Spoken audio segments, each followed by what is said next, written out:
C'est une des conséquences de la plus grave crise économique que connaît l'Europe depuis des décennies. Les populations s'exilent à l'étranger, hors du continent, pour trouver un emploi. C'est notamment le cas de milliers d'Espagnols qui fuient leur pays où le taux de chômage atteint les 26%. Ce taux dépasse même les 55% chez les plus jeunes. Si certains ont opté pour l'Amérique du Sud ou les pays moins touchés au nord de l'Europe, de plus en plus d'Espagnols traversent le détroit de Gibraltar. Objectif, démarrer une nouvelle vie professionnelle au Maroc.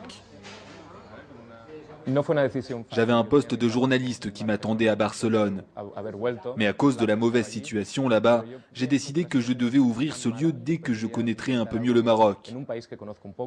Il y a des secteurs dans l'économie marocaine, tels que la restauration, que les Espagnols connaissent bien.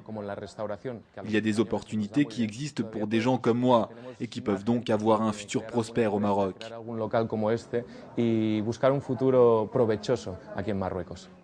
En dépit d'un taux de chômage de 9%, le Maroc apparaît pour beaucoup d'Espagnols comme une terre d'opportunités. D'ailleurs, les Espagnols ne sont pas les seuls à venir tenter leur chance dans le royaume chérifien. D'après les derniers chiffres de l'Agence nationale pour la promotion de l'emploi, le nombre de permis de travail accordés aux étrangers est passé en 5 ans de 1900 à plus de 3700, soit une hausse de plus de 90%. L'entreprise Toleken, dont le nom est un mélange entre la ville de Tolède en Espagne et de Kénitra au Maroc, a été fondée par 2 Espagnols et une Marocaine. L'entreprise amène des vaches au Maroc pour la viande et pour le lait. Depuis qu'elle a été lancée il y a 5 mois, l'entreprise a déjà doublé son capital et les 3 associés se félicitent de cette réussite. Nous sommes une société composée de 2 partenaires espagnols et d'une partenaire marocaine qui vient de Kénitra, là où la société est basée. Nous sommes venus au Maroc car il y a un brillant futur sur le long terme. Aujourd'hui, l'Espagne vit une crise économique.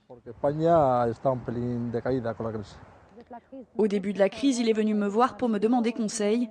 Il m'a dit qu'il voulait aller en Roumanie et quand je lui ai demandé pourquoi la Roumanie ou la France, je lui ai dit pourquoi pas le Maroc puisque nous sommes voisins. Il a répondu qu'il y avait un problème de langue et qu'il n'est pas facile de traiter avec les Marocains. Je lui ai dit pas de problème, je suis marocaine. Travaillons ensemble et cela se passera bien. Le Maroc n'est plus ce qu'il était et il a de bonnes relations avec les autres pays, notamment l'Espagne. Ces gens m'ont fait confiance et nous avons lancé cette entreprise il y a 5 mois. En dehors de l'agriculture ou de la restauration, beaucoup d'Espagnols travaillent dans le bâtiment, le tourisme ou l'enseignement. Mais si la nouvelle vie qu'ils construisent est en dehors de leur pays, ils espèrent tous qu'un jour il sera à nouveau possible d'y retourner dans de bonnes conditions.